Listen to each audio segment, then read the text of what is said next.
Welcome everybody. Today we're going to look back at a classic high-stakes poker hand. High-stakes poker was my favorite poker TV show of all time. I remember watching this hand on my couch and then rewatching it again and again. And now I'm excited to be able to break it down for all of you. Let's dive in. This is high-stakes poker.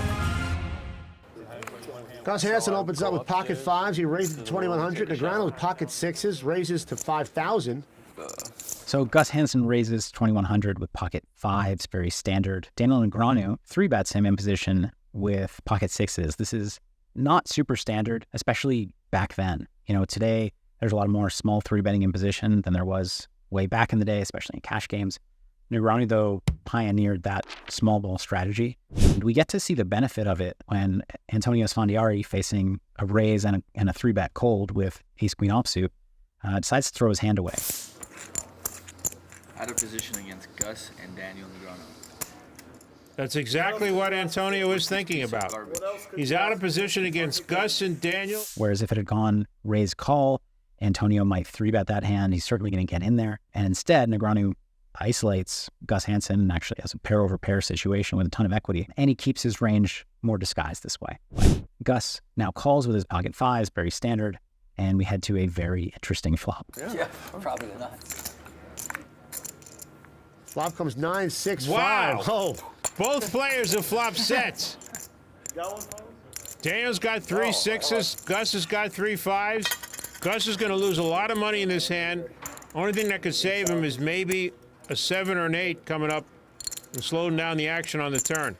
We head to the 9-6-5 rainbow flop. Both players flop a set on a very dry board. Gus Hansen checks to Daniel, the pre-flop raiser, who fires out a C-bet. He bets 8K into just under 12K, about 2/3 pot. He definitely needs to bet.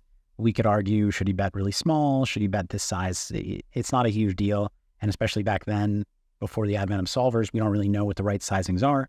Action's back on Gus with bottom set. Now, in general, sets are good to check raise. And this is a spot where a lot of Negreanu's 3-betting range is going to be missed ace, king, ace, queen, king, queen, and overpairs, aces, kings, queens, jacks. So this is a spot where out of position can be very aggressive with not only sets, but potentially some protection raises with a hand like 10-9 or ace-9, potentially with combo draws like 9-7 suited, where you're protecting against a hand like ace, king, ace, queen, but you also have decent equity against a hand like pocket kings, just in case you do get called. Gus with bottom set, I think, makes the best raising hand because he doesn't block a 6, he doesn't block a 9, making it more likely Negreanu has a 10-9 or queen 9 or ace 9 type hand.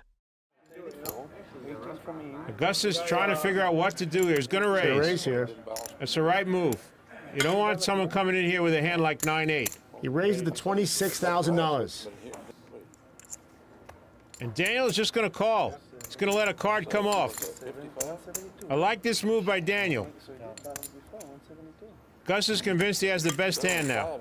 He raises to 26,000, and Negreanu, I think, has an easy call here. He could consider trying to get it in against a hand like 9-7, protect against bluffs, but especially with no flush draw out there, I think just slow play, as Negreanu did. Both of these players are loving their hand at this point.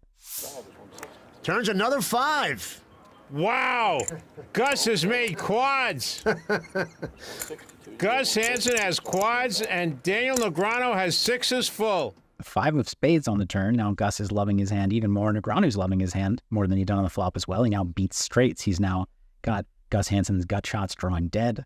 So both players loving life at this point in the hand. The other players seem oblivious to what's going on in this hand. Hansen bets 24,000. I think Daniel Negreanu is putting Gus Hansen on a hand like 7-5 or 8-5. Gus decides to keep firing, which I think is good. Gus is kind of representing a range of sets, some of those 9-7 hands that don't really want to bet anymore, but then, 10-8 suited, some random bluffs, king-8 suited, ace-8 suited, for the one-card gut shots. He's got a lot of those in his range, and Gus has a really aggressive image, so I think he needs to keep betting, even though he's got all the 5s on the board. His 2 5s are not that relevant as a bluffer because Negreanu's not going to have a 5 too often in his pre-flop 3-betting range. He's also not going to bet the flop with a lot of 5x and bet call a lot of 5x. Gus doesn't need to worry about blocking all the 5s and making it harder for Daniel to have something. Daniel's got a lot of overpairs. So we can see here he has a full house. Plenty of hands that he can call with against an aggressive player like Gus. And he's thinking about, how do I extract the most money from Gus Hansen here? Gus is trying to appear as calm as he can with quads. Gus always remained very unpredictable at the table with his mannerisms, with the time that it took him to make plays. He talks about in interviews, he purposely would let himself be free and do so many different things that it became hard to read him because there was so much information that he was giving out. Negreanu calls at 24,000. Daniel's slow playing his full house. Daniel thinks he has the best hand. There's no reason for Negreanu to raise here on the turn. He's either up against a value bet that's very likely to keep value betting the river, or he's up against a bluff that is drawing dead and he wants to keep those in. And the river's an 8. Both players like that card. Both players want the other player to make a straight. And Gus checks his quads. Then you want 17 here? The river's the 8 of spades, bringing a 4 straight on the board. And this is a spot where I don't really understand the check unless Gus has a kind of stone cold live read. So when you're looking to check raise, there are kind of 3 categories of hands that you're looking at. You're looking at, okay, what are the hands that are going to value bet when I check? What are the hands that are good but are not going to value bet? This is the aces, kings, queens. And then what are the hands that are going to bluff? And obviously you want them to have as high a betting frequency as possible. And I feel like here, Daniel almost can't bluff. The only potential misdraw Daniel could have is a hand like ace-8 that rivered a pair of 8s. And first of all, I think he often doesn't 3-bet that, often doesn't bet call flop, often doesn't call turn with that. And then if he gets here, does he just check back his 8 because he beats a hand like 10-8, he beats a hand like queen-8? I think he probably does. To me, what it looks like is Daniel has aces, kings, queens, maybe a 9, maybe a straight. You know, he's not going to have 3-bet and bet called and called turn with a lot of 7x hands that make a straight unless he already had it on the flop. So I don't think Daniel has a lot of straights. I do think Daniel has a lot of overpairs, which when you check to an overpair, given the action and how much money has gone into this pot, they're just going to check back. So Gus obviously has a hand good enough to check raise. Quads is the nuts. But you have to think about what hands your opponent is going to bet, what hands your opponent is going to check back. And a big factor here is how often your opponent in position is going to bluff. So I don't like this check raise. You know, nowadays, small bet out of position is a very common bet size. And that would make sense here for Gus if he has a hand like the 1-card straight or trips. If at this time, Gus Hansen doesn't have small bets in his arsenal out of position on the river, which I think he probably doesn't. I don't think any players really did for the most part. Then I still like a big bet. I just think you're too often running into those hands that could call, but aren't going to bet. The main thing is Daniel feels he has the best hand.